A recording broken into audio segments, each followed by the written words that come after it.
babae sa India ang nabagsakan ng water tank. Alamin natin kung nakaligtas ba ang biktima. Mula sa mga detalye ng balitang ibabahagi maya-maya.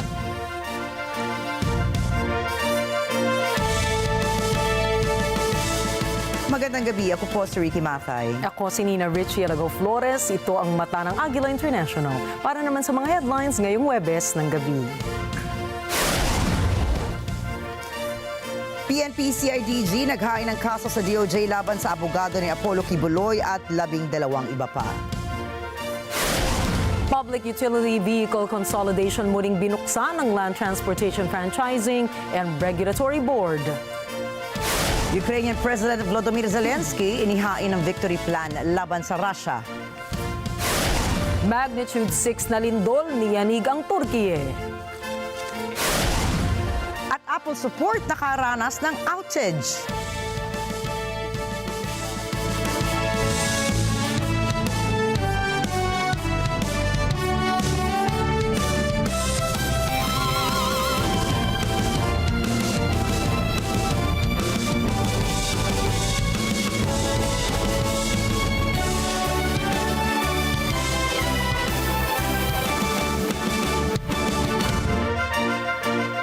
Naghain ng PNP-CIDG sa Department of Justice o DOJ laban sa abogado ni Polio at 12 iba pa. Kaugnay pa rin ito sa pagharang nila na maisilbi ang arrest warrant kay Kibuloy at kanyang mga kasamahan sa Davao City. Pinangunahan ni PNP-CIDG Chief Brigadier General Nicolas Torre ang paghahain ng reklamo sa DOJ. Ilan pa sa pinagbatayan ng mga reklamo ay ang pagsasagawa ng kilos protesta sa daan kahit na ang permiso ay prayer rally lamang sa loob ng KOJC compound. Sinabi ni Torre na hiwalay pa ang mga reklamong sedition at incitement to sedition sa mga naunang reklamo na inihain nila sa ibang mga piskalya tulad ng direct assault, physical injuries at disobedience sa pulisya. Samantala, inihayag naman ng PNP o ni PNP Public Information Office Chief Brigadier General Jean Fajardo na may iba pang kaso silang inihahanda laban sa mga humarang sa pagdakip kay Kibuloy. Meron pa po tayong ikinakasapo na kaso, particularly yung obstruction of justice. Muling binuksan ng Land Transportation Franchising and Regulatory Board o LTFRB ang aplikasyon para sa consolidation sa ilalim ng Public Transport Modernization Program o PTMP ng pamahalaan hanggang November 28. Ayon kay LTFRB Chairperson Chofilo Guaris III, maaari na muli maghain ng aplikasyon ang mga unconsolidated public utility vehicles and operators. Sinabi ni Guaris na bibigyan lamang ng 45 araw ang mga aplikante bilang tugon sa kahilingan ng Senado. Sa kabila nito ay hindi na pinapayagan ng LTFRB na bumuo ng sariling kooperatiba ang mga unconsolidated na PUV drivers and operators. Pinapayagan lamang ang mga ito na sumali sa mga umiiral ng kooperatiba. Makatatanggap din ng mga benepisyo ang mga sumali sa programa katulad ng 10,000 pisong fuel subsidy at 15,000 hanggang 20,000 piso para sa service contracting sa libreng sakay program. Magugunitang noong April 30 nang natapos ang deadline para sa consolidation kung saan ay itinuring ng LTFRB na kolorum na ang mga hindi kasali sa consolidation phase ng programa. Pinasalamatan ni Pangulong Ferdinand Marcos Jr. si Israeli President Isaac Herzog dahil sa pangangalaga ng gobyerno nito sa mga Filipino sa Israel. Ipinaabot ng Pangulo ang kanyang pagpapasalamat habang nag-usap ang dalawa sa telepono sa Malacanang. Ayon kay PBBM, nananatiling isang pinagkakatiwalaang bilateral partner ng Middle East ng Pilipinas ang Israel. Tinukoy din ng Pangulo na kahit mataas ang tensyon sa Middle East dahil sa pakikipaglaban ng Israel sa Hezbollah at Hamas ay tiniyak nilang ligtas ang mga Pilipino roon.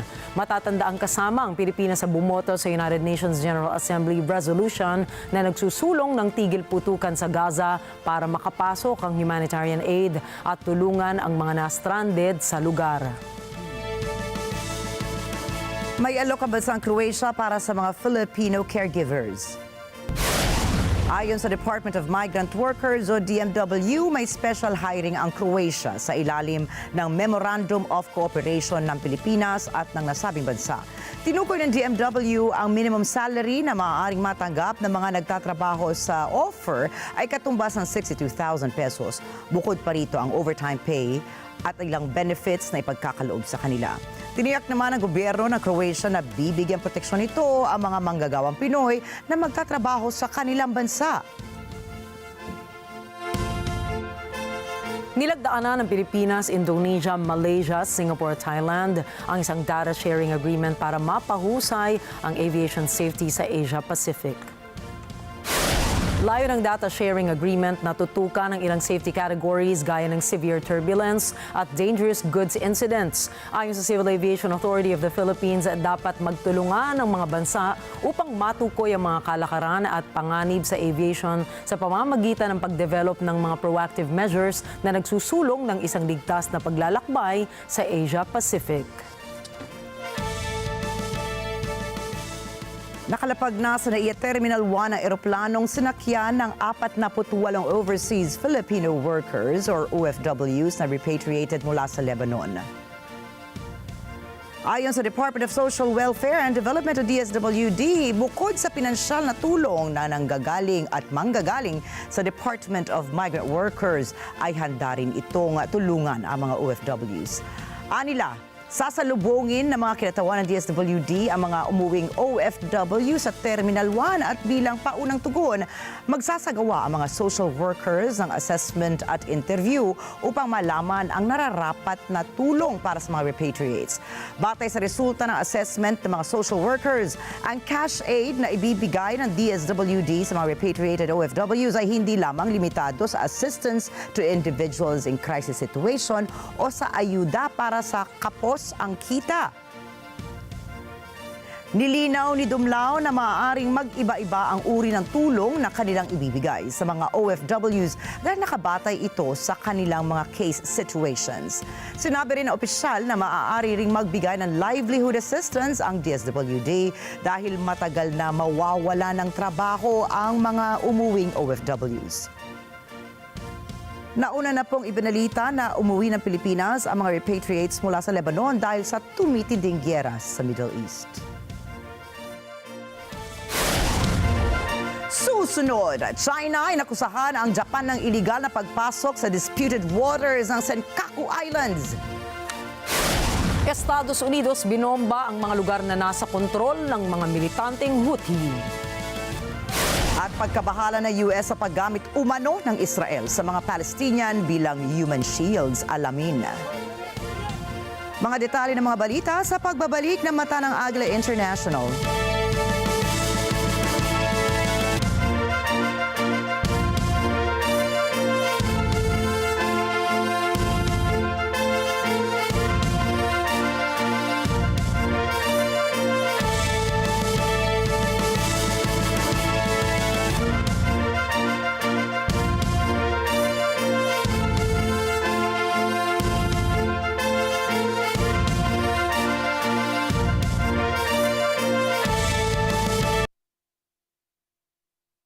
This portion is brought to you by 318 Automart.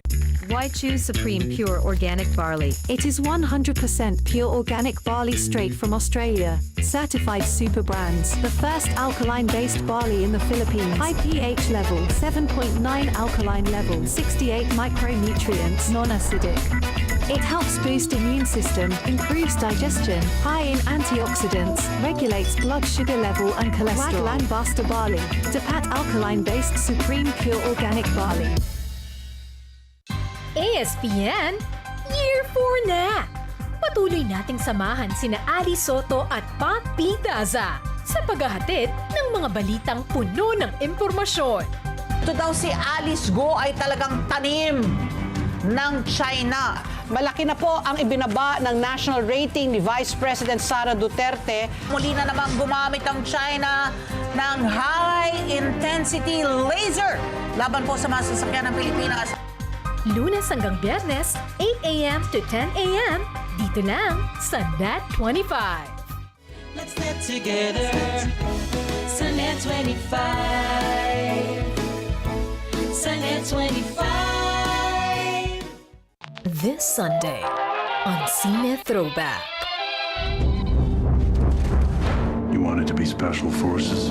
Yes, sir. Why do you want to join the CIA? I'd like to help my country make a difference in the world. The average test time is 5 hours. I'm done, sir. It's been 40 minutes. 38 minutes. What should I do now? Whatever you want. Find the terrorist in the internet. The NSA is really tracking every cell phone in the world. I just want to get this data to the world. Did you access an unauthorized program? The government knows that we have these documents now. Watch yourself.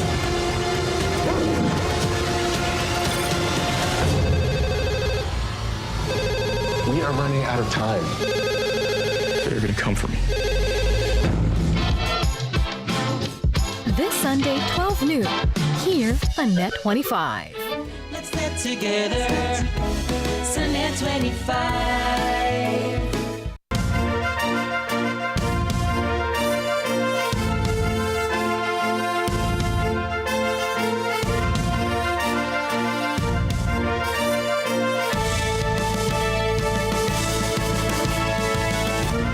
Mainit na usapin pa rin sa mga bansa sa Southeast Asia ang pinagtatalunan at pinag-aagawang teritoryo sa West Philippine Sea.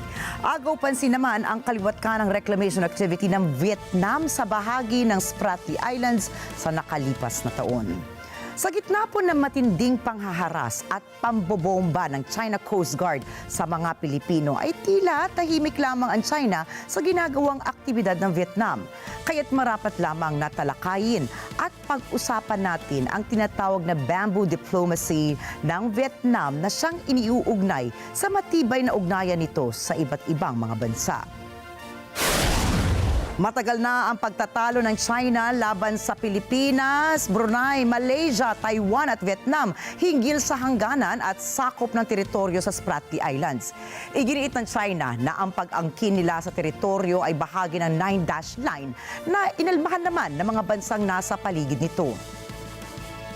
Ayon po sa datos ng Asia Maritime Transparency Initiative, ang Vietnam ay nakapagpatayo ng nasa 280 bagong ektarya noong 2023, mas mataas kumpara sa 140 noong taong 2022. Dagdag pa rito ay umabot na ang reclamation ng Vietnam sa kabuuang bilang na 955 na halos kalahati sa 1,882 ng China. Sa kabilang banda, lumalabas na sa pamamagitan ng bamboo diplomacy ay mas tumibay pa ang ugnayan ng Vietnam at China. Sinabi naman ng Pangulo ng Vietnam na si To Lam na top priority niya ang maayos at matibay na relasyon sa China. Kaugnay po nito ay pumirma ang 2 ng 14 na deals para sa cross-border railways at crocodile exports. At bukod pa rito, ay nagkasundo rin sila noong Disyembre para sa shared future kung saan 36 na cooperation documents ang kanilang nilagdaan. Nakapaloob sa nasabing kasunduan ang transport infrastructure, trade, security, digital economy at joint declaration na may mas malawak na ugnayan ng dalawang bansa. Matatandaang noong taong 2016 ay inilatag ni dating General Secretary of Communist Party ng Vietnam na si Nguyen Phu Trong ang bamboo diplomacy. Layunin nitong isulong ang prinsipyo ng self-reliance at adaptability sa mga issue at interes na may kinalaman sa bansa. Kasama rito ang pagpapatibay sa koneksyon sa international community kung saan kabilang ang nasa 170 UN member states. Dagdag din dito ang aktibong partisipasyon ng bansa sa higit sa 70 international organizations at forums. Kapansin-pansin na naging matagumpay ang bamboo diplomacy dahil sa maayos itong ugnayan sa mga bansa kagaya na rin ng China, US at maging Russia. Naitala rin dito ang maayos at aktibong diplomatic engagement nito sa mga issue ng iba't ibang mga bansa. Kasama rin sa samahan na kinabibilangan ng Vietnam ay ang Association of Southeast Asian Nations o ASEAN Economic Union. Dagdag pa rito ang free trade deals partnership nito sa European Union, Britain, Chile, South Korea at maging sa Israel. Sa kasalukuyan ay isa ang Vietnam sa may pinakamataas na economic growth rate sa buong mundo. Patuloy rin ang pagtaas ng kanilang foreign investment sa kabila ng pandaigdigang issue at kompetisyon sa ekonomiya. Miyembro rin po ang Vietnam ng Trade Pact sa Comprehensive and Progressive Agreement for Trans-Pacific Partnership at Regional Comprehensive Economic Partnership. Bahagi ng organisasyong Comprehensive and Progressive ay ang Canada, Australia at Mexico, habang ang Regional Comprehensive naman ay bahagi din dyan ang China at Japan. Kaugnay sa maayos itong alyansa sa mga bansa ay isinusulong nito ang mas marami pang sectoral partnerships.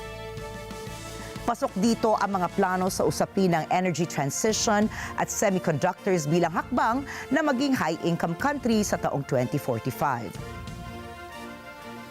Ayon po sa The Observatory of Economic Complexity ay nakapagtala ang Vietnam noong 2022 sa exports ng 117 sa US, 58.7 sa China, 25.2 sa South Korea at 25 naman po sa Japan.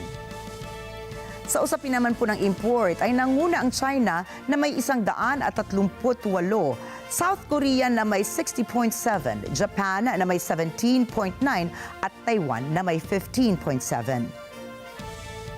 Napagkasunduan naman ng Vietnam at Japan na pagtibayin din ang kanilang relasyon sa bahagi naman ng security at economic cooperation. Patunay po rito, ay Japan ang isa sa pinakamalaking foreign investors ng Vietnam kung saan kasama rin ang Canon, Honda Pacific or Honda, Panasonic at Bridgestone. Pinagtibay din ng Vietnam ang ugnayan nito sa South Korea matapos ang Comprehensive Strategic Partnership noong taong 2022 para sa trade, investment, defense at maging security. Matibay na ugnayan sa iba't ibang mga bansa. Yan ang pinapakita ng Vietnam sa kanilang bamboo diplomacy. Bagamat mas lumalala ang tensyon sa magkakaibang issue ng mga bansa, ay napapanatili pa rin ng Vietnam ang balanse nitong ugnayan sa China, US at Russia. Matapos bumisita ang Pangulo ng US na si Joe Biden sa Hanoi, ay nagkasundo ang dalawa na magtulungan sa usapin ng semiconductors at critical minerals. Ito ay bilang bahagi ng pagpapatibay sa supply chains dahil US po ang pangunahing importer ng Vietnam. 1 year ago in Hanoi, we began a new era of relations with Vietnam and the United States, and we elevated our partnership to the highest level as possible. Since then, I've been very proud of the progress we've made. First of all, we made historic investments in semiconductors and supply chains. I want to note this was made possible through our Chips and Science Act here at home.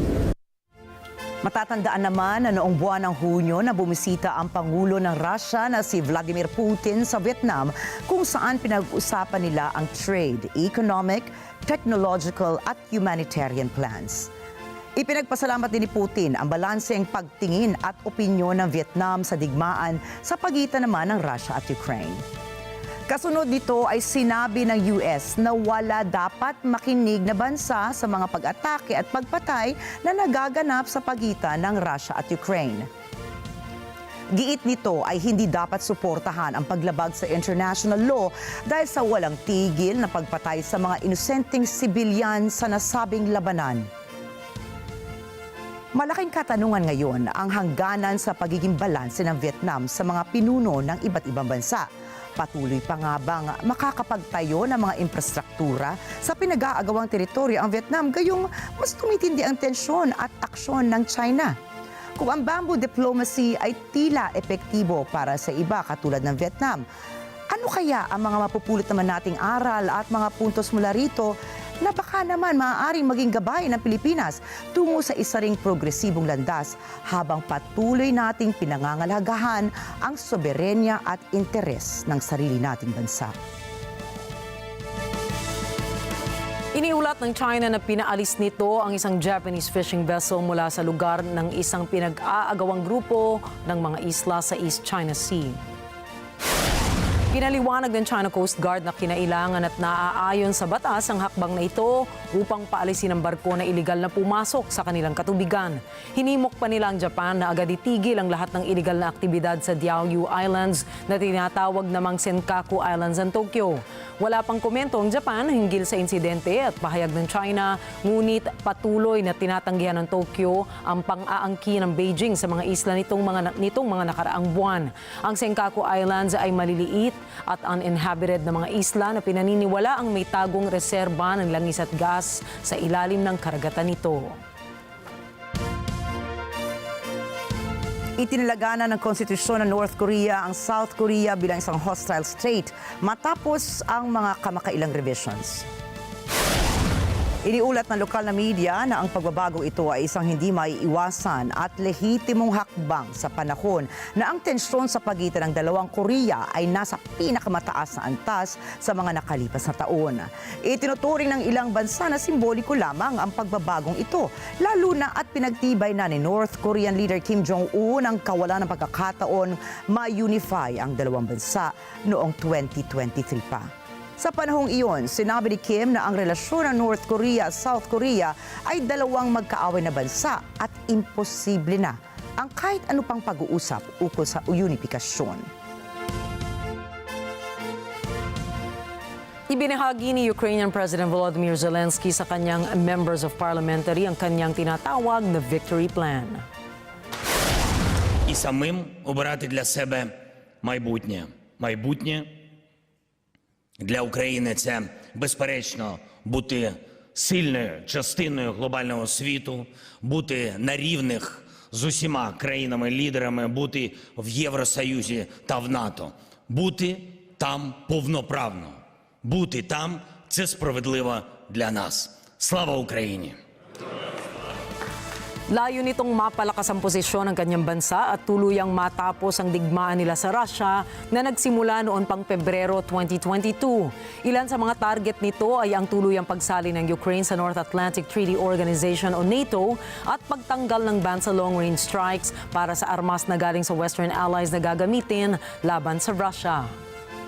Ідеєю з цим конкретним планом перемоги саме зараз, то може вдатися завершити війну не пізніше, ніж наступного року. Перший пункт – це запрошення в НАТО зараз. Другий пункт – оборона. Це незворотнє зміцнення української оборони проти агресора. Це реалістично захищати наші позиції на полі бою в Україні і водночас обов'язково повертати війну на територію Росії. Kasama rin dito ang pagpapaigting ng depensa ng Ukraine mula sa pagsakop sa mga teritoryo nila. Hindi rin maiwasan ng Ukrainian President na batikusin ng China, Iran at North Korea dahil umano sa pagtulong nila sa Russia na tinawag niyang coalition of criminals. Ang nasabing plano ay nakatakdang ilatag niya rin sa European Union Summit sa araw ng Biyernes. Але на цьому шляху Україна має бути сильною, об'єднаною та свідомою того, що Росія не може відпустити нас.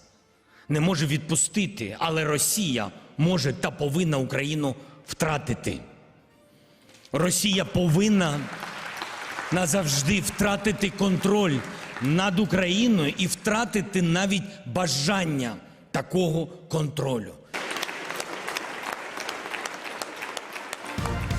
Patay ang 16 na katao kabilang ang alkalde matapos tamaan ng isang airstrike ang gusali na munisipyo ng isang malaking bayan sa Timog Lebanon. Mahigit 50 pa ang sugatan sa Mathay matapos ang nasabing pag-atake ng Israel. Kinundina ng mga lokal na opisyal ang aksyong ito at sinabing ito ay patunay na nililipat na ng Israel ang target mula sa Hezbollah patungo sa estado ng Lebanon mismo. Binigyan din pa ni Lebanese Prime Minister Najib Mikati na sadyang tinarget ng Israeli military ang pulong ng konseho ng munisipyo na tumatalakay sa tulong para sa mga nawalan ng tahanan. Gayunpaman, naunang nagbigay ng evacuation notice ang Israel para sa Mathay noong Oktubre 3 pa upang maiwasan umano ng naturang bayan ang mga pag-atake. Kinumpirma rin ng Estados Unidos na ginagamit ng Hezbollah ang mga lugar katulad ng mga bahay at pampublikong pasilidad bilang mga taguan. I cannot speak to what their intent was or what they were trying to accomplish, what their targets were. I don't know what they were. Obviously, we do not want to see entire villages destroyed. We don't want to see civilian homes destroyed. We don't want to see civilian buildings destroyed. We understand that Hezbollah does operate at times from underneath civilian homes, inside civilian homes. We've seen footage that has emerged over the course of the past 2 weeks of rockets and other military weapons held in civilian homes. So Israel does have a right to go after those legitimate targets, but they need to do so in a way that protects civilian infrastructure, protects civilians. Binomba ng militar ng Estados Unidos ang isang serye ng mga target na nakatuon sa mga posisyon ng militanteng grupo ng Houthi sa Yemen. Nilinaw ni U.S. Secretary of Defense Lloyd Austin na isinagawa ng B-2 bombers ang precision strikes laban sa 5 underground weapon storage locations. Ipinaliwanag niya na layunin ng pag-ataking ito na lumpuhin ang kakayahan ng Houthi na atakihin ang mga sibilyan at mga barkong militar sa rehiyon. Sa mga nagdaang buwan, patuloy na ginugulo ng militanteng grupo ang international na kalakalan at sinasakop ang mga barko na dumaraan sa Red Sea. Noong Miyerkules, sinabi ng Estados Unidos na nais itong umaksyon pa ang Israel ukol sa ikabubuti ng humanitarian crisis sa Gaza. Arnie Aquino po para sa balita. Sa kabila ng pagkilala ni U.S. State Department spokesperson Matthew Miller sa paunang mga hakbang ng Israel tulad ng pag-aaproba ng bagong warehouses at paglulunsad ng mga pasilidad para sa UN at iba pang aid groups, pinigyang diin nito na nakaabang pa rin ang US sa konkretong mga resulta tulad ng karagdagang truck na magde-deliver ng aid. So we have seen them taking initial steps over the past several days, but of course the proof will be in the pudding ultimately, and we want to see them take additional steps, and we want to see ultimately the results change, and the results will be more trucks coming in, more food getting in, more water getting in, and civilians having the basic needs that they require to go about their daily lives. Sinagot din ni Miller ang ukol sa report na ginagamit ng Israel ang Palestinians bilang buhay na pananggalang. Anya, ito ay nakababahala at iniimbestigahan na ito ng Israeli Defense Forces. Yeah, I also saw that report, and I can tell you we found it incredibly disturbing. If the facts as presented in that report are true, they're completely unacceptable. There is no reason, there can be no justification ever for the use of civilians as human shields. It would be a violation not just of international humanitarian law, but of the IDF's own code of conduct. I know that the IDF has announced that they are investigating the claims in that report. That is entirely appropriate for them to do.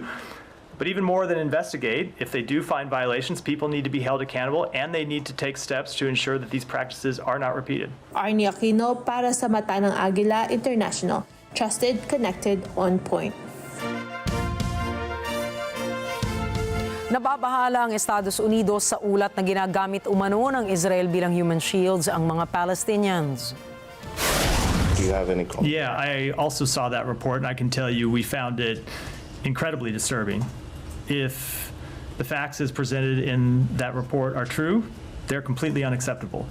There is no reason, there can be no justification ever for the use of civilians as human shields. It would be a violation not just of international humanitarian law, but of the IDF's own code of conduct. I know that the IDF has announced that they are investigating the claims in that report. That is entirely appropriate for them to do. But even more than investigate, if they do find violations, people need to be held accountable, and they need to take steps to ensure that these practices are not repeated. Sinabi ni U.S. State Department spokesperson Matthew Miller na lubhang nakababahala at dapat nang itigil ng Israel ang nasabing gawain. Hindi umano katanggap-tanggap ang nasabing ginagawa na ito ng Israel. Tiniyak din umano sa kanila ng Israel officials na kanilang inimbestigahan ang naturang pangyayari. We have seen them take steps to approve new warehouses and other staging facilities for the United Nations and other humanitarian organizations to ease some of the logistical burdens that they have faced in storing and then delivering assistance inside Gaza. And it's our understanding that they informed the United Nations and other humanitarian organizations in the past 24 hours or so that they are going to waive the customs declarations that they were requiring individuals to sign to bring goods in. They're going to waive them for 12 months, which is an important step that the humanitarian organizations have called on to be taken and something that was included in the Secretary's letter. So we have seen them taking initial steps over the past several days, but of course the proof will be in the pudding ultimately, and we want to see them take additional steps, and we want to see ultimately the results change, and the results will be more trucks coming in, more food getting in, more water getting in, and civilians having the basic needs that they require to go about their daily lives. Iginiit din ni Miller ang importansya ng pagtaas ng bilang ng mga truck na may kargang mga pagkain at gamot ang nakapasok sa naturang teritoryo. Ang nasabing hakbang ay kasunod ng pagbabanta ng US na kanilang puputulin ng mga military support kapag hindi paigtingin ng Israel ang tulong sa mga naapektuhan ng digmaan sa Gaza. Pinulong na rin ni Israeli Prime Minister Benjamin Netanyahu ang kanyang gabinete para sa pagpapalakas ng tulong sa mga nasa Gaza. Tiniyak naman ng Israel na hindi na nila gagambalain pa ang anumang tulong na papasok sa Gaza. So our commitment to Israel's security and to the defense of Israel is ironclad. That will not change. As the letter makes clear, there are implications under U.S. law to the delivery of humanitarian assistance, and Israel doing everything that it can to ensure that the delivery of humanitarian assistance is not impeded. And I'm not going to get into hypotheticals, but it does make clear that there are implications under U.S. law. But our hope is that Israel will take the steps that we outlined. Sinabi naman ni Israeli United Nations Ambassador Danny Danon na ang nakikipagtulungan ng mga bansa sa mga partners nito upang matiyak na makaabot ng tulong sa mga nangangailangan sa Gaza. We are working with our partners to improve the situation, but you have objective obstacles on the ground. And the example I gave you right now, that as we speak, you have 500 trucks that pass the Israeli checkpoints, but the aid is not being delivered. It's being wasted, it's being waiting there because you have problems of the truck drivers, of people who don't want to drive. So the blame is not on Israel, the blame is on Hamas, and we have to acknowledge that. You know, there is no shortage of aid. When you look at the amount of aid that is being delivered into Gaza, the problem is with the logistics to make sure it goes to the people who need it and not to the hands of the Hamas. Dagdag pa ni Danon na ang pangmatagalang layunin ng Israel ay hindi mananatili sa Gaza. Samantala, sinabi naman ni British Foreign Secretary David Lammy na ang kanyang bansa kasama na po ang France at Algeria ay humihiling ng agarang pagpupulong sa UN Security Council. Ito ay upang talakayin ang humanitarian situation sa Gaza. Sinabi ng kalihim sa isang pahayag na dapat tiyakin ng Israel na ang mga sibilyan ay protektado at ang mga ruta ay bukas upang payagan ang mga life-saving aid.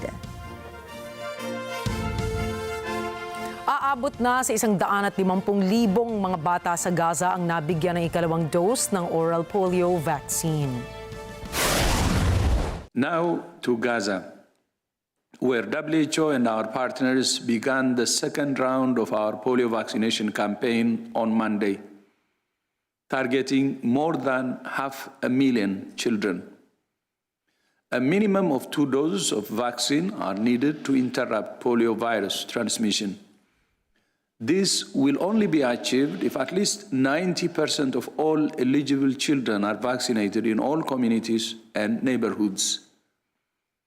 In this round, children will also receive vitamin A to help boost their immunity.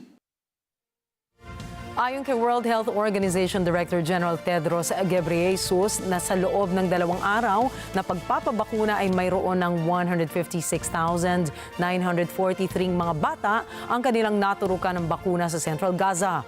Nagpapatuloy pa rin ang kanilang bakunahan kung saan mayroong mahigit 128,121 ng mga bata na rin ang nakatanggap ng vitamin A supplements. Nagsimula ang bakunahan noong nakaraang buwan kung saan ang pangalawa ay hahatiin sa 3 yugto. Magugunitang nagkaroon ng kumpirmadong kaso ng polio sa Gaza Strip matapos ang 25 taon. Susunod, 147 katao patay matapos sumabog ang isang gas tanker sa Nigeria. Football superstar Kylian Mbappe tinanggi ang pagkakasangkot niya sa isang rape case. At buong mundo nakikiramay sa pagpanaw ni One Direction star Payne. Ang iba pang detalye ng mga balita sa pagbabalik ng Mata ng Agila International.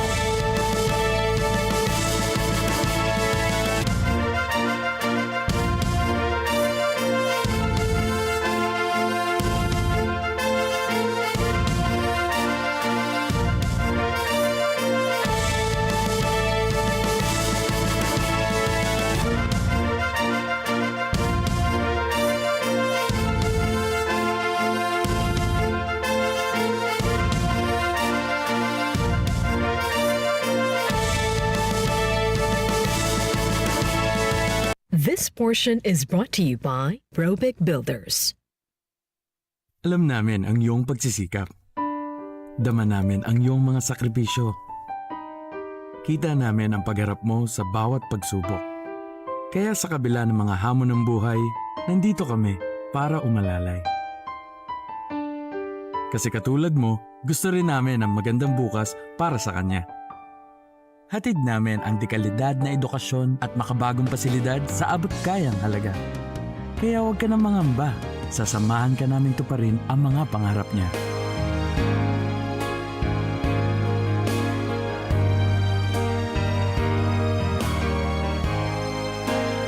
Maaasahan mong sulit dito ang mga pinagsikapan mo. Sa aming mga makabagong pasilidad at sistema ng edukasyon. Ilalabas natin ang aking talino at mga kakayahan niya. Kahit sa munting halaga, makakasiguro ka na makakasabay siya sa mabilis na pag-ikot ng mundo. Sa New Era, karamay mo kami sa bawat hamon. Kaagapay mo kami sa bawat hakbang. Kasama mo kami sa bawat ngiti at tagumpay.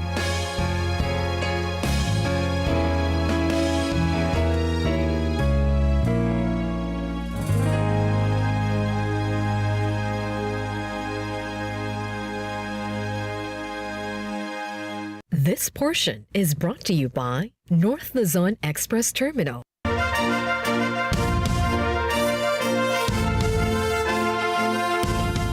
Nagbabalik ang Mata ng Agila International sa pagpapatuloy ng ating mga balita ngayong gabi. Niyanig ng magnitude 6 na lindol ang Turkey. Ayon po yan sa ulat ng European Mediterranean Seismological Center o EMSC. Ayon sa ulat ng EMSC, natagpuan ang epicenter ng lindol malapit sa syudad ng Malatya na dati nang tinamaan ng malakas na magnitude 7.8 na lindol noong February 6, 2023, kung saan naman pumatay ito ng higit sa 53,500 na katao. Ayon kay Interior Minister Ali Yerlikaya, 3 gusali ang bahagyang gumuho sa 3 magkakahiwalay na lugar. Isinugod naman sa ospital ang nasa 190 na katao mula sa 6 na probinsya matapos ang lindol. Nananatiling nasa kritikal na lagay ang 43 sa mga ito.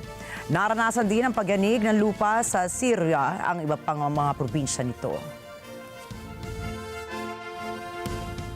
Noong Martes, 147 ang namatay ng tumaob at sumabog ang isang fuel tanker sa hilagang estado ng Nigeria na Jigawa. Ito ay matapos mawala ng kontrol sa sasakyan ng driver na ikinatapon ng petrolyo. Si JC Yumol para sa report. Ang aksidenteng ito ay ang pinakamalala nitong mga nakaraang taon sa pinakapopuladong bansa ng Afrika. Sa kasulukuyan, ang Nigeria ay humaharap sa malawakang banta sa seguridad at sa krisis pangkabuhayan. Ayon kay Haruna Mayriga, na pinuno ng Jigawa State Emergency Services, 147 ang namatay sa insidente. Ayon sa tagapagsalita ng lokal na kapulisan na si Lawan Shishu Adam, ang tanker na sumabog ay bumabiyahe mula sa bayan ng Kano papuntang Yobe State. Nawalan aniya ng kontrol ang driver sa tanker malapit sa bayan ng Taura na may 530 kilometers na layo sa kabisera ng Abuja. Tumaob ang tanker at tumapon ang gasolina mula rito bago tuluyang sumabog. JC Yumul para sa mata ng Agila International, trusted, connected, on point. Maswerte pong nakaligtas ang isang babae sa India matapos itong mabagsakan ng isang water tank. Kitang-kita po sa video na dahan-dahang naglalakad ang babae habang kumakain ito naman sana sa kalsada. Naku, aray ko po. Makalipas ng ilang sandali ay biglang may nahulog na water tank mula sa rooftop ng isang gusali. Dito na eksaktong lumusok ang babae sa butas na bahagi ng water tank. May isang lalaki rin na nakakita sa insidente at kaagad na tumulong para pakawalan ang babae. Hindi po nagtamo ng kahit anong galo sa katawan ang babae. Iniimbestigahan naman ng mga otoridad kung bakit ba bumagsak ang water tank. Sa Webes, inaabangan ng pasya ng Appeals Court ng Toronto, Canada kung ang climate target nga ba ng probinsya ay sumasalansang sa karapatan ng kabataan. Ang inaabangan pa siya ay maaaring maka-impluwensya sa kawangis ng mga kaso sa ibang bansa. Si Kathleen Gao para sa mga detalye. Ang kaso ay isinampa laban sa Ontario ng 7 tao na ngayon ay edad 16 at 28. Nilalabanan nila ang greenhouse gas emissions target ng probinsya at sinasabing kulang ito at sumasalansang sa karapatan ng kabataan sa buhay, kalayaan, seguridad at pagkapantay-pantay. Nakakaapit ang kaso sa katanungan ukol sa tungkulin ng pamahalaan sa batang henerasyon sa panahong umiinit ang planeta. Kasama rito ang kung kinikilala ba ng konstitusyon ng Canada ang tungkuling ito at kung ang emissions targets ba ay sapat na epektong praktikal sa mga individual. So we're hoping to ideally set a precedent that would apply to all of Canada, all levels of government, that says that if you don't take adequate climate action, you are potentially, in fact, violating our rights, and that governments need to be bound to take adequate action. Nakasentro ang kaso sa 2018 target na ipinisya ng right-leaning progressive conservatives ni Premier Doug Ford na bawasan ang emissions ng 30% below 2005 levels sa taong 2030. Hinihingi ng mga nagsampa ng kaso sa korte na utusan ang gobyerno na maglagay ng mas striktong target. Ito ang kauna-unahang Canadian human rights-based climate lawsuit na diringin base sa merits nito. May posibilidad itong pamarisan hindi lamang sa Canada kundi pati na sa ibang bansa bilang maaari itong banggitin sa mga kawangis na kaso. Samantala, sinabi ng Ontario na hindi nito sinasalansang ang konstitusyon ng Canada. At hindi rin anya para sa korte ang climate change plan nito. Ayon sa probinsya, ang target ay pahayag ng layunin ng gobyerno ay hindi eskema ng regulasyon. Sa kawangis na mga kaso tulad sa Alaska, Hawaii at Montana, gayon din sa Portugal, idinemanda ng mga kabataang kanilang mga gobyerno base sa reklamong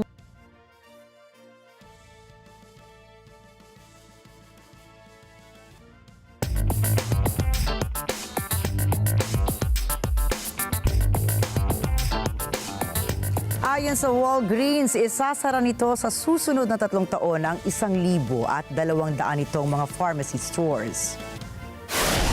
Sa kabila ng adjustment na ginawa ng pharmacy giant sa kailang profit forecasts para sa third quarter ng taong ito ay bumaba pa rin po kasi ng 65% ang kanilang stocks sa trading market. Sinasabi ng mga business experts na nahihirapan ngayon ang mga pharmacy giants na magbenta ng kanilang mga produkto dahil iniiwasan ng mga mamimili ang pagbili ng mga gamot na sobrang mahal. Dahil dito, plano rin ng Walgreens na bawasan ang mga empleyado nito na nasa executive ranks. Inakusahan ng SpaceX ang isang panel ng California regulator ng political discrimination. Ito ay matapos tanggihan ng panel ang kahilingan ng SpaceX na maglunsad o magpalipad ng karagdagang rockets nito sa Central Coast ng California. Ayon sa California regulator, concerned lamang sila sa kapaligiran kaya't hindi nila inaprubahan ang hiling ng SpaceX. Depensa naman ng kumpanya ni Elon Musk ay nilabag ng mga miyembro ng California Coastal Commission ang karapatan ni Musk sa malayang pagsasalita. Anila, isa sa mga dahilan kaya tinanggihan ng panel ang hiling ng SpaceX ay dahil sa mga social media posts ni Musk na tungkol sa eleksyon ngayon sa Estados Unidos.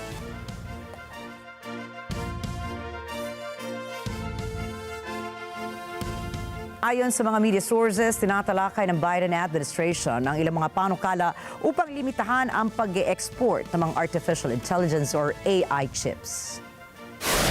Naniniwala ang ilang analysts na ang paghihigpit ng Washington sa pag-export ng AI chips ay may kinalaman sa economic war at national security issues sa pagitan ng Estados Unidos at ng China. Matatandaang restricted ang pagsusupply ng Nvidia at AMD ng advanced chips nito sa China at tanging approval na ginawa ng Washington ay pagbebenta ng Nvidia at AMD ng special versions ng kanilang chips para subalit reduced versions naman po ito. Hindi pa naglalabas ng komento ang Beijing ukol sa planong ito ng Washington.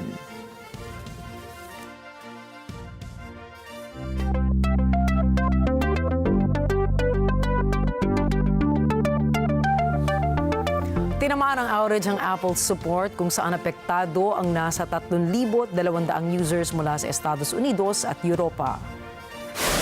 Ayon sa mga ulat ng mga Apple users, apektado ang operasyon ng Apple App Store kung saan hindi ma-download ang ilang mga apps. Higit sa App Store, apektado rin ang Apple Pay, App Store Connect to Apple Care at iba pa. Batay sa report, bandang 11:31 a.m. nagsimula ang outage at agad naman na naresolba ito bandang 12:08 ng tanghali.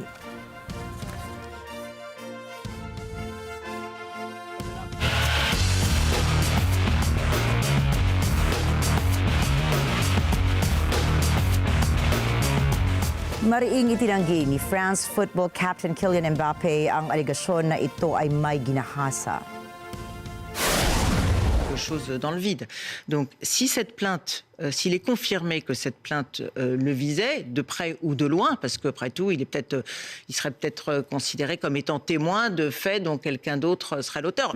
À ce stade, j'en sais rien. Bon. Mais si c'était bien le cas, évidemment, nous sommes en train de préparer une plainte en dénonciation calomnieuse, puisque, encore une fois, lui n'a rien à se reprocher. Iniimbestigahan kasi ng mga otoridad sa Sweden ang ulat na sangkot sa paggagahasa ang sikat na football player. Base sa mga ulat na inilabas ng mga pahayagan kagaya ng Aftonbladet and Expressen, pati na rin ang public broadcaster na SVT. Idinawit nila si Mbappé sa naturang insidente na nangyari sa isang hotel sa Central Stockholm noong Oktubre 10. Ikinagalit naman ng mga abogado ni Mbappé ang nasabing ulat at sinabing ito ay nakakasira ng imahe ng manlalaro.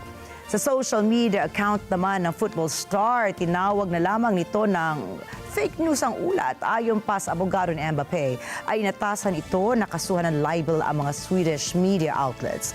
Handa rin anya nilang sagutin ang nasabing aligasyon kung mayroon mga lumapit sa korte. Men det som händer nu, det är att det pågår förundersökning. Och jag kan konstatera att målsägande förhör, det vill säga förhör med offret, måste eller borde vara hållet vid det här laget tillsammans med ett målsägande beträde som är utsett av domstolen. Det som också sker nu, det är ju att åklagaren leder förundersökningen och man tar reda på vad finns det för stödbevisning. Och då pratar vi om muntlig bevis, det kan vara vittnen som målsäganden exempelvis har pratat med, och det kan också vara teknisk bevisning. Tekniska spår, tekniska fynd, DNA, träffar och så vidare.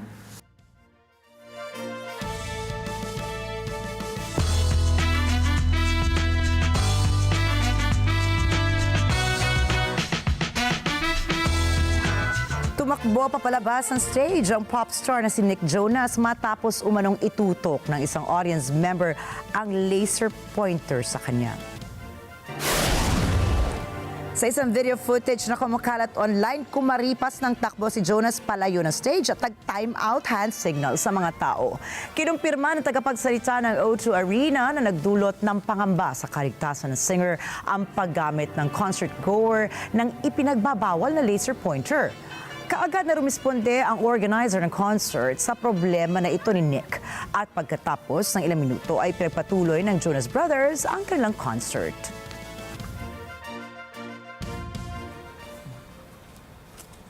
Labis pong kalungkutan ang nararamdaman ngayon ng music industry sa mundo.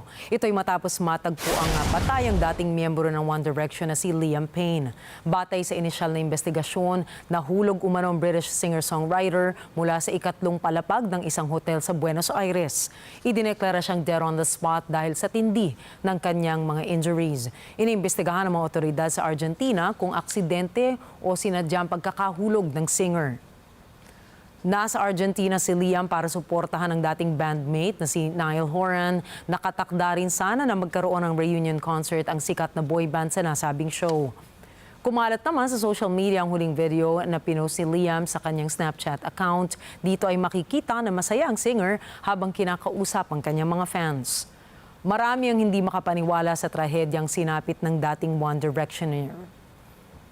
Ilan nga sa mga nagpaabot ng kanilang pakikiramay ang 90s boy band na Backstreet Boys, X-Factor singer Cher Lloyd, American rapper na si Quavo at Grammy Award winner Charlie Puth. Samantala, hindi pa naglalabas ng komento ang mga dating miyembro ng One Direction na sina Harry Styles, Horan, Zayn Malik at Louis Tomlinson ukol sa pagkamatay ni Liam.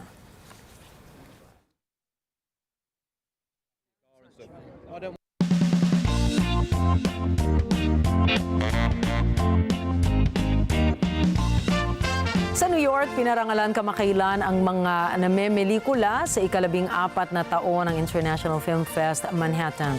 Sa sentro ng parangal ang mga maiikling pelikula at mga dokumentaryo. Mula sa Manhattan, narito ang report ni Net25 correspondent Joanne Soriano. The International Film Festival Manhattan, now in its 14th year, kicks off 3 days of screenings at the Look Dine-In Cinemas here on West 57th Street in New York City. The festival spotlights short films and documentaries by indie filmmakers. In fact, this year, we only have indie filmmakers. A lot of them this is their first chance to be in a film festival, and it's international as well. So I'm very grateful of everybody who flew in. The films had representatives from countries such as the Czech Republic, Australia, Italy, Portugal, the US, and the Philippines. Queen's Assembly member Stephen Raga has supported this festival for the past few years. Every film that involves other cultures and heritages and stories, narratives from around the globe, we get to see it firsthand here. The themes for this year's short films came from the 17 Sustainable Development Goals of the United Nations. We want to be significant and important also, not only showing entertainment, but we want to be a film festival that has a heart that actually shows that we care about our earth and our, fellow human beings. The awards ceremony celebrated the accomplishments of every facet of filmmaking. For Kay Cunanan, who traveled from the Philippines for the festival and whose film Jiro won Best Student Film, it was an experience that she will never forget. It's actually very exciting and very much the one thing we've been waiting for a long time. And we're grateful and happy and we would cry. MJ Ricadio received a Junior Lifetime Achievement Award for his work in public relations, marketing, and as a recording artist. Well, I am honored and grateful, and of course, I thank our Almighty God for giving me all the wisdom and knowledge, because without Him, I can't do anything that I'm doing now. Actor and mixed martial artist Roma Labanan attended the film festival and looks forward to competing in the future. Oh my God, it's so inspirational. I mean, you know, as a former athlete, I mean, it was all about winning and it's all about like a trophy. So I saw the trophies and I'm like, I'm looking forward to either being a winner as an actor or a filmmaker in the future. The film festival will continue their programming November 14th through 20th online and will showcase different feature-length films. Keep a close watch on these up-and-coming talents and filmmakers to see what they come up with next. Joanne Soriano, New York, from Atanang Agila International. Trusted, connected, on point. Kinilala po ngayon ang babae sa London na pinakabatang umakyat sa 14 na pinakamatataas na bundok sa buong mundo. Malaking tagumpay para sa 23 taong gulang na si Adriana Brownlee na maakyat ang Shisha Pangma sa Tibet noong October 9. Ibinahagi rin niya nga inabot sila ng ilang oras para marating ang pinakaitaas nito kung saan ay inabutan na sila ng pagsikat ng araw. Kabilang sa 14 na kanyang naakyat ay ang Everest, K2, Kangchechunga, Lhotse, Makalu, Cho Oyu, Dhaulagiri at Manaslu. Dagdag pa rito ang Nanga Parbat, Annapurna 1, Gajerbrum 1, Broad Peak, Gajerbrum 2 at ang huli nga ay ang Shisha Pangma. Samantala, sinabi ni Brownlee na bata pa lamang ay pangarap na niya na maging sikat na climber sa mga pinakamataas na bundok sa buong mundo. Inilabas naman ng Italian luxury brand na Prada at Axiom Space ang bagong disenyo ng spacesuits na gagamitin sa NASA Artemis 3 mission sa buwan. Nakaplano na sa 2026 ay mailunsad ang Artemis 3 moon landing kasunod ng Apollo 17 noong 1972. Ipinakita ng new Axiom Extravehicular Mobility Unit na kayang pagsamahin ang highly engineered functionality at aesthetics para sa lunar condition ng spacesuit. Nakapaloob rito na dapat kayanin ng spacesuit ang matinding init ng temperatura at malamig na temperatura naman sa lunar South Pole. Dagdag pa rito ay kailangan ay komportable itong suotin para makagalaw ang mga astronaut ng hindi bababa sa 8 oras. Samantala, sinubukan na rin ng Axiom ang bagong spacesuit kung saan ay nasa huling bahagi na ito ng testing. Isang sundalo ng Philippine Army ang kauna-unahang non-American na nakatanggap ng prestigious na Alexander R. Nininger Award for Valor at Arms mula po yan sa U.S. Military Academy. Sa isang seremonya sa New York, USA, pinarangalan si Major Flores dahil sa kanyang natatanging pamumuno sa 5 buwang Battle of Marawi noong 2017. Ang Alexander R. Nininger Award ay pinagkakaloob sa mga individual na nagpakita ng exemplar of heroic action in battle. Bago pa ang karangalang ito, nakatanggap na rin si Herrera ng Distinguished Conduct Star mula sa Pilipinas bilang pagkilala sa kanyang kabayanihan sa Marawi.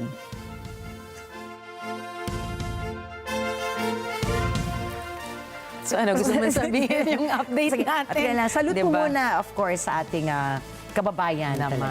Diba? At ito na update dahil may nag-aabangan nina. Oo, diba sabi nga natin, bukas, ngayong gabi yun, mag-update tayo. Oo, dahil kagabi pinag-usapan natin yung sphere na itatayo sa UAE. Napag-usapan tuloy natin, napadakot tayo nung kabataan natin. May planetarium tayo. Nina, meron pa bang planetarium hanggang ngayon? Ayun na nga.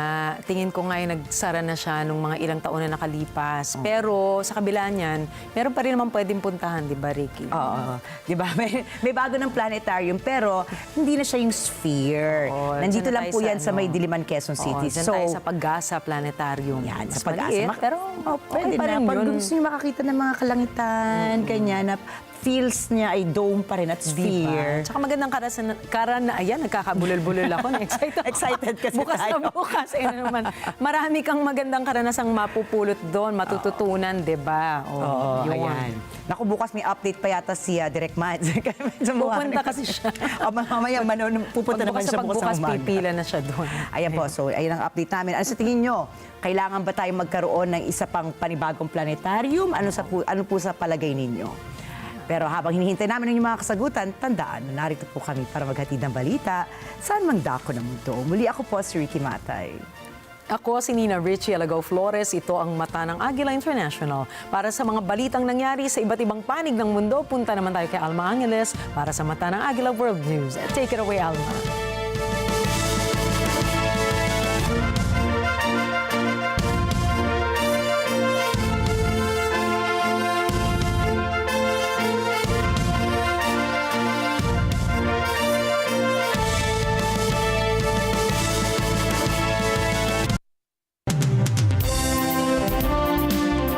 Thank you, Nina and Rikki. Good evening, everyone. I'm Alma Angeles for Net 25 World News.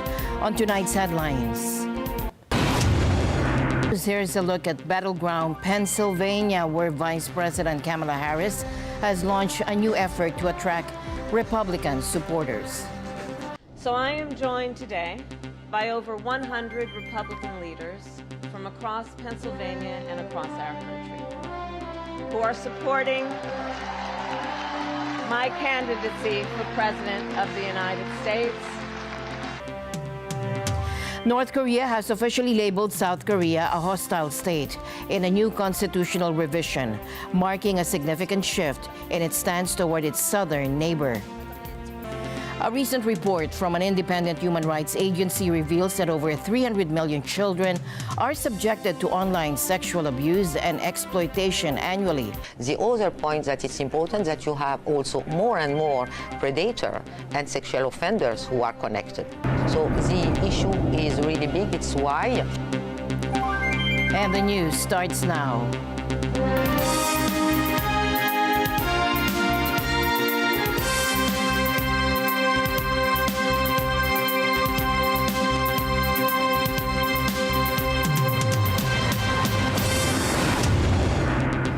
And now to the race to the White House. Here's a look at battleground Pennsylvania, where Vice President Kamala Harris has launched a new effort to attract Republican supporters.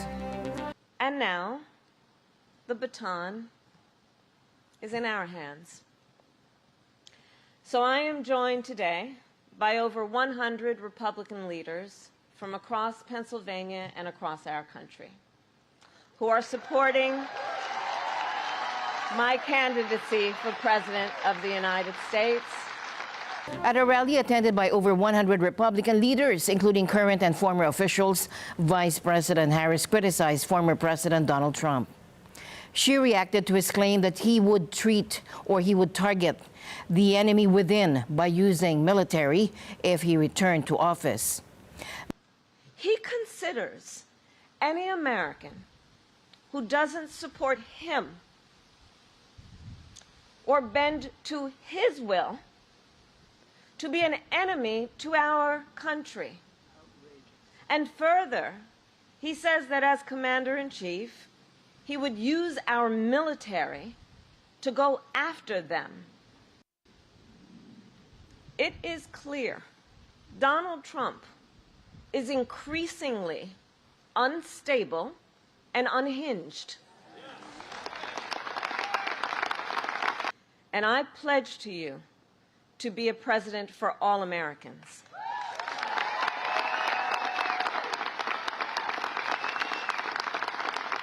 And I take that pledge seriously.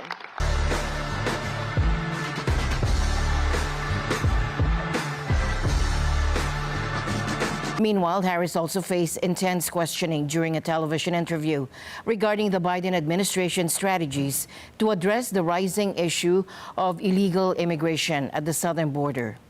She placed responsibility on Republicans for not passing a border bill. In a heated discussion with Fox News host Brett Meyer, Harris was challenged to justify the administration's initial decision to reverse several of former President Trump's strict immigration policies. My presidency will not be a continuation of Joe Biden's presidency. And like every new president that comes into office, I will bring my life experiences, my professional experiences, and fresh and new ideas. I represent a new generation of leadership. Let's all be honest about that. I have no pride in saying that this is a perfect immigration system. I've been clear, I think we all are, that it needs to be fixed.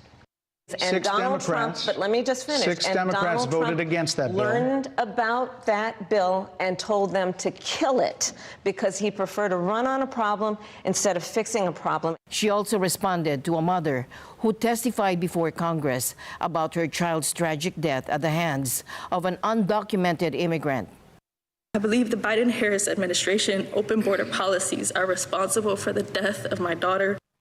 That's the early days. So do you owe them an apology is what I'm saying. I will tell you that I am so sorry for her loss. I am so sorry for her loss. Sincerely. But let's talk about what is happening right now. I do not believe in decriminalizing border crossings, and I've not done that as vice president. I will not do that as president.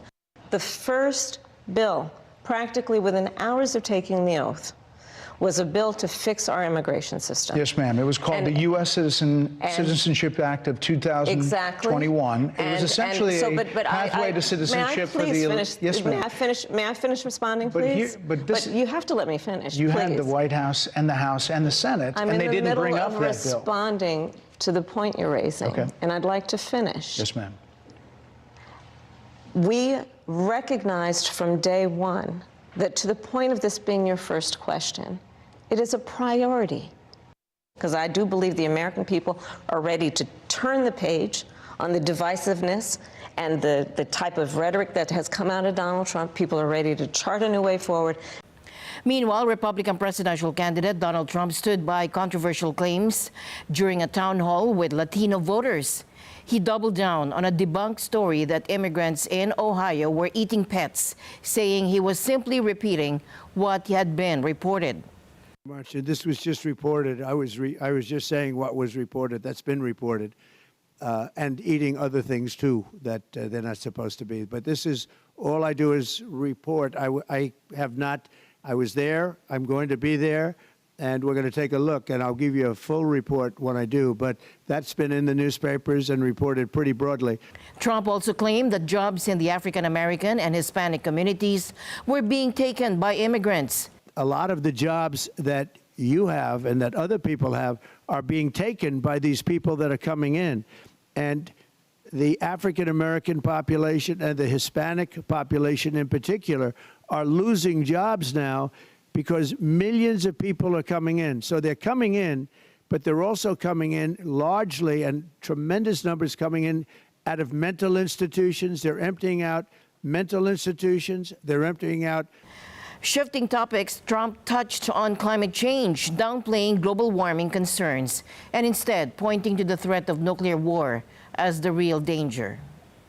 The real global warming that we have to worry about is nuclear.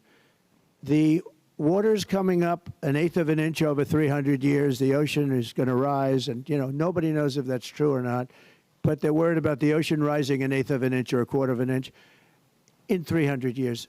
The people that don't support a very small portion. We have a tremendous, about 97% of the people in the administration support me.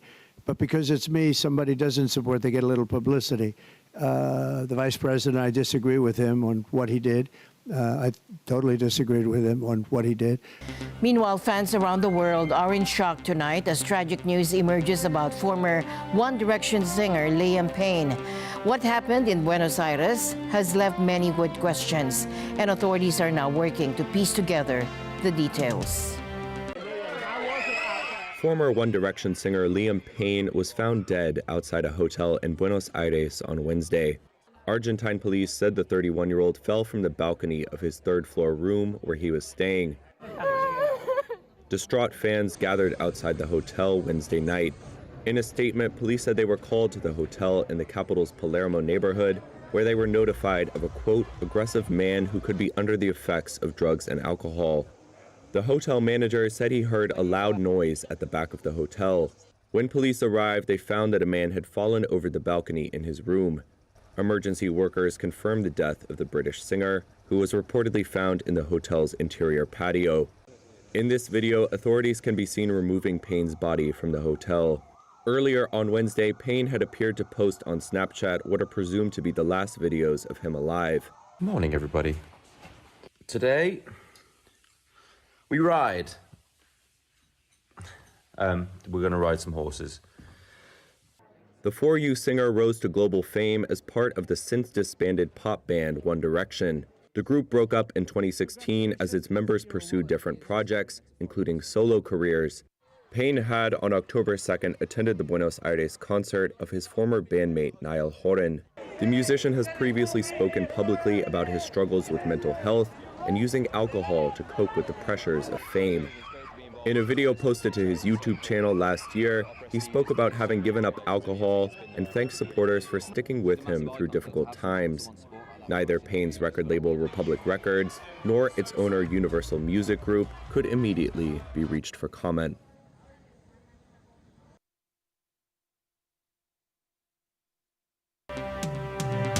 North Korea has officially labeled South Korea a hostile state in a new constitutional revision, marking a significant shift in its stance toward its southern neighbor.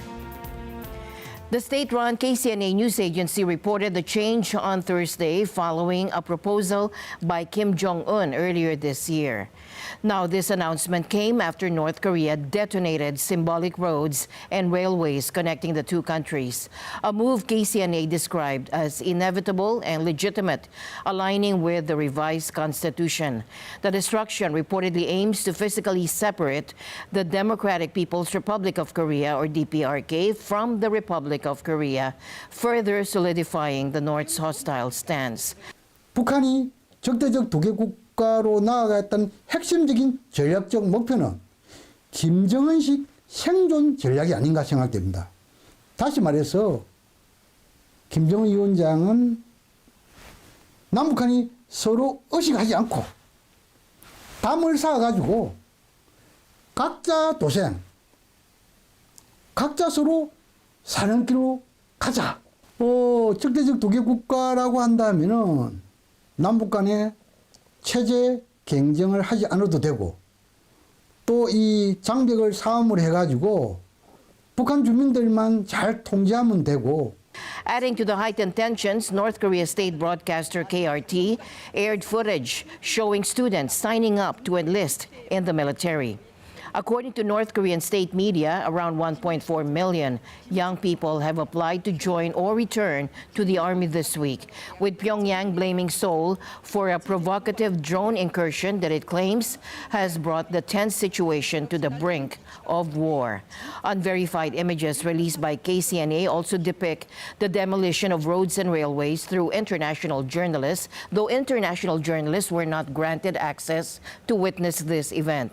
Experts suggest Kim Jong-un may be using the constitutional revision to pave the way for more aggressive measures, including potentially legalizing the use of nuclear weapons against the South.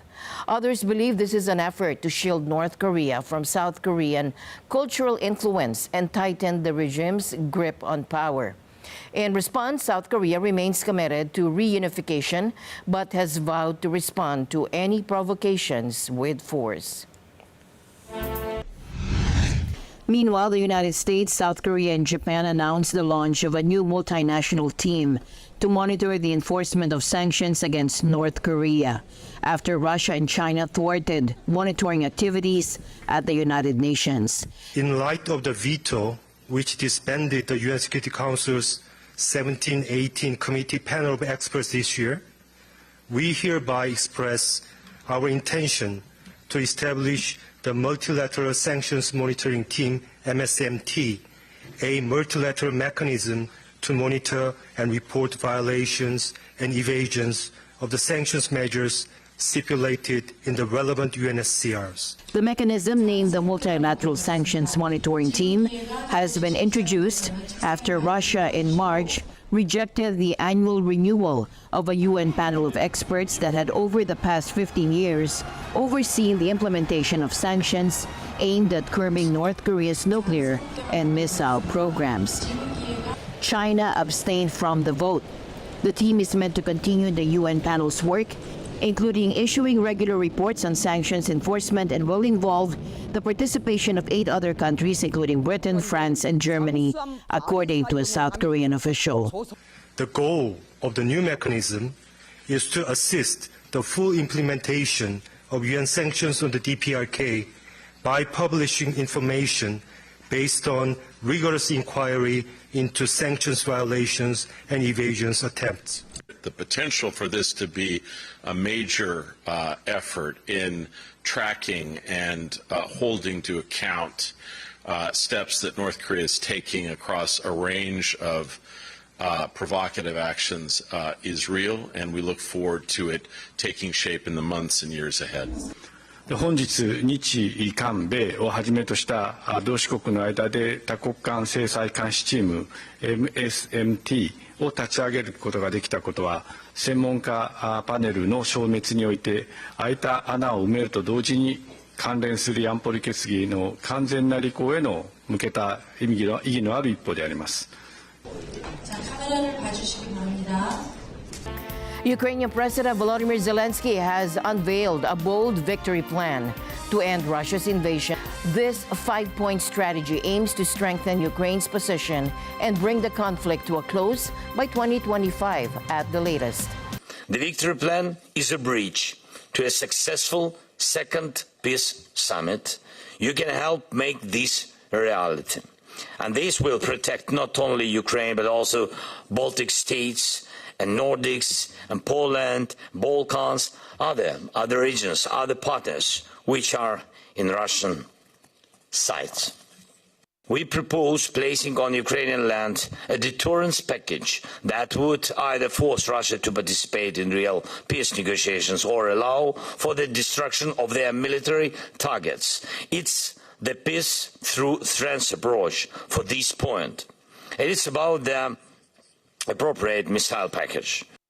Putin just must see that his geopolitical calculations are worthless, and an invitation now with membership later will have no political cost. It's a strong decision that requires nothing but determination. If we start now and follow the victory plan, we can end this war no later than next year. Dear friends, I presented the victory plan to our Parliament, our people, and I have their support. And I think it's so important to have unity in our country. The goal of the plan is that it strengthens not only Ukraine, but also our entire community. Your unity is also a weapon, and it's a weapon that means one thing for all of us: safety. Together we have saved thousands of Ukrainian lives and proven that war in Europe will not benefit the aggressor. Ukraine is ready for real diplomacy, but for it we must be strong. Thank you. A recent report from an independent human rights agency reveals that over 300 million children are subjected to online sexual abuse and exploitation annually.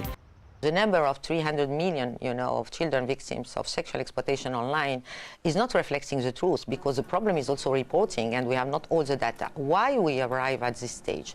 Because you have more and more children connected, and more children, more and more younger children are connected.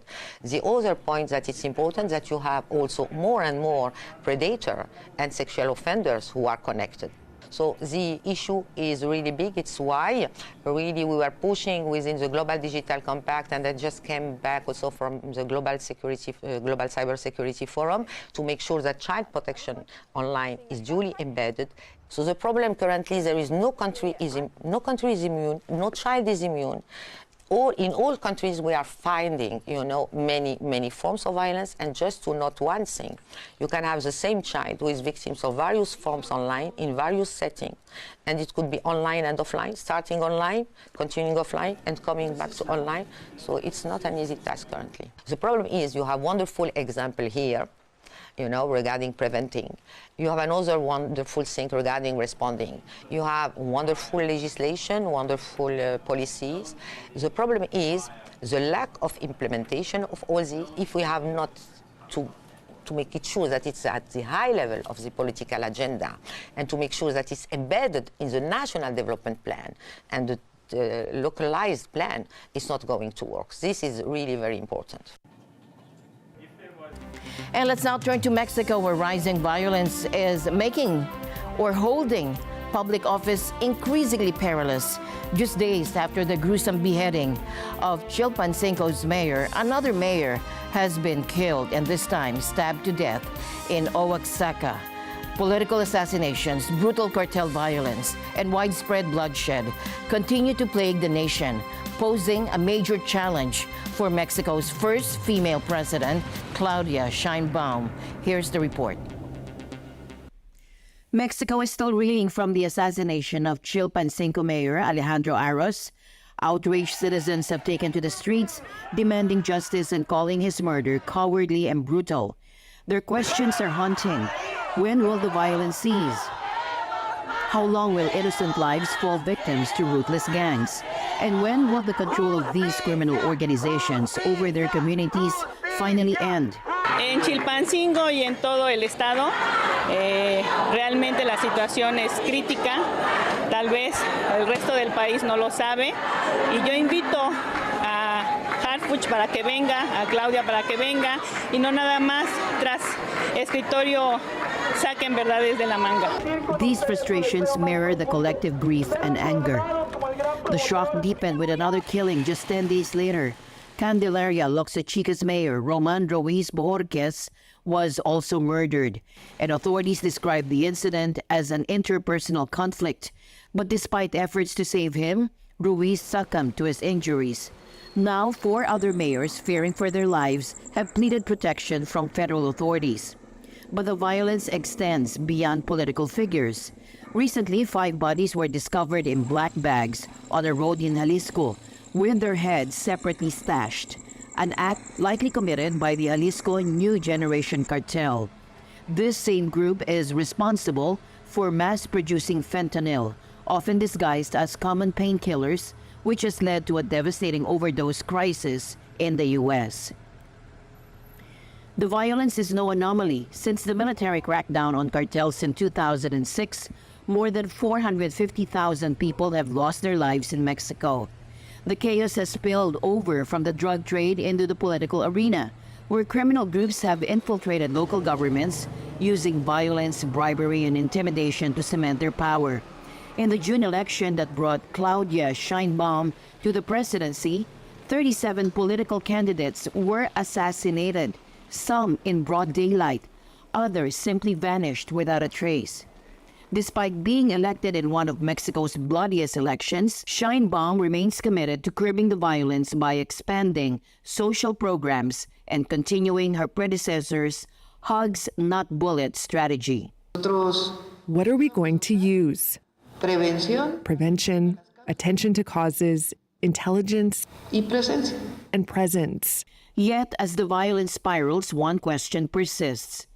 Can Mexico's leadership halt a war that has spiraled far beyond the drug trade?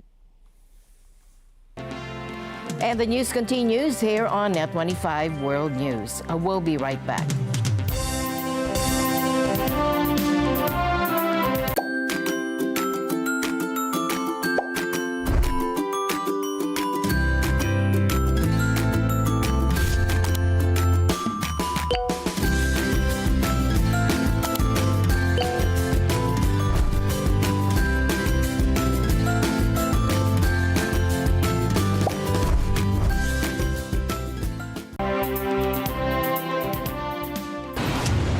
Sydney's sun-soaked paradise turned perilous as a sinister invasion of black potentially toxic spheres or balls forced the closure of its world-famous beaches.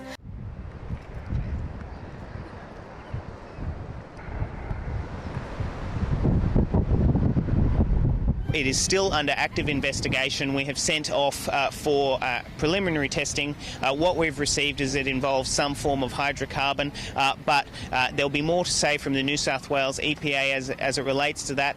What I will say is that we'll be working very hard to have this situation resolved as quickly as possible and to have our beaches cleaned. It's a beautiful, lovely spring day, and obviously we want to get back as soon as possible onto the sand and in the water.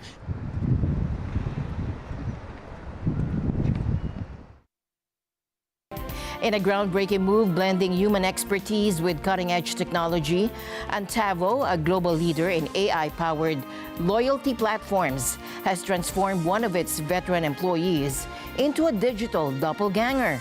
Imagine having a seasoned loyalty expert at your fingertips, fluent in 80 languages and available 24/7. Take a look. Hi, I am Timmy AI. Timmy Garay's been turned into an AI avatar by the company she works for. I possess the knowledge that Antavo as a company has learned over the past 10 years. I'll be available 24/7. The firm runs an AI-powered loyalty platform used by global brands. Garay works as a senior business analyst there, and the hope is the AI version will free up the real Garay. It can be really tiring for me to have a meeting in Asia at early morning, maybe 4 or 5 a.m. sometimes, and then in the late evening with the US. And now we have someone who can replace me at least some part of the process, how we are working with our customers, and can take over this burden from me. And this is my job, basically. Timmy AI's ChatGPT-style large language models were built on Garay's knowledge and experience. The company says Garay was the obvious choice because she could always answer questions from clients and colleagues.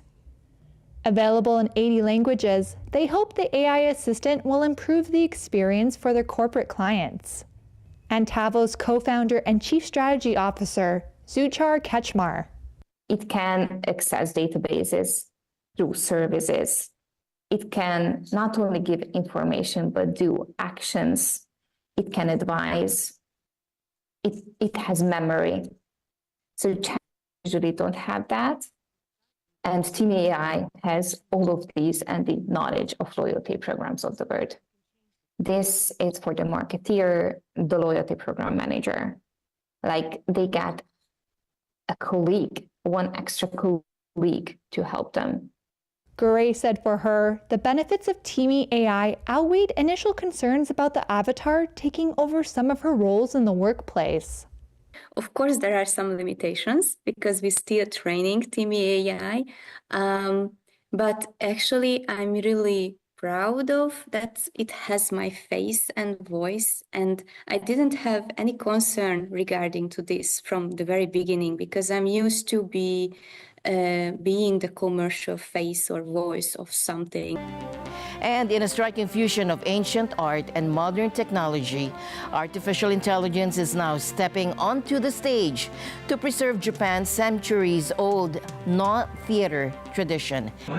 Practicing movements from Japan's classical no theater with guidance on hand from AI. This Fujitsu technology is capturing their movements by camera, analyzing it, and comparing it to a model performance. It even gives prompt feedback. Takashi Ishikawa, a high school teacher, visited the Fujitsu booth at a trade show near Tokyo. Because my actual movements were shown as a frame, it was more easy for me to grasp factors visually, such as my elbow and axis positioning, than being told in words.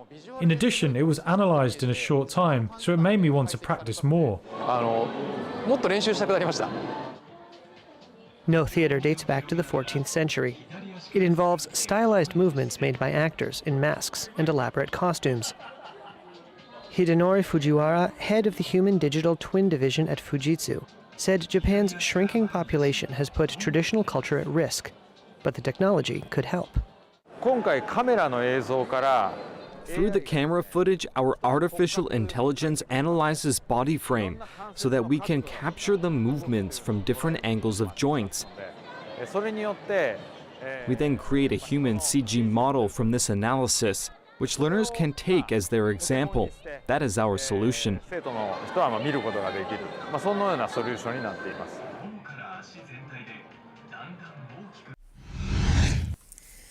The startup Lilium has failed to receive 50 million euros in funding from the German government for their electric air taxi. The vision is we want to decarbonize aviation, and the product behind me is just a start. It's a very good start, and it will be needed also to finance the further developments. But on the long term, we want to build aircraft up to 100 passengers flying up to 2,000 kilometers, fully powered by battery electric flying, which is the most economical way to fly decarbonized. The company's electrically operated airplane is currently capable of carrying up to 6 passengers for 175 kilometers. Lilium CEO Klaus Rowe called it a good start, but said additional financing would be needed for further development.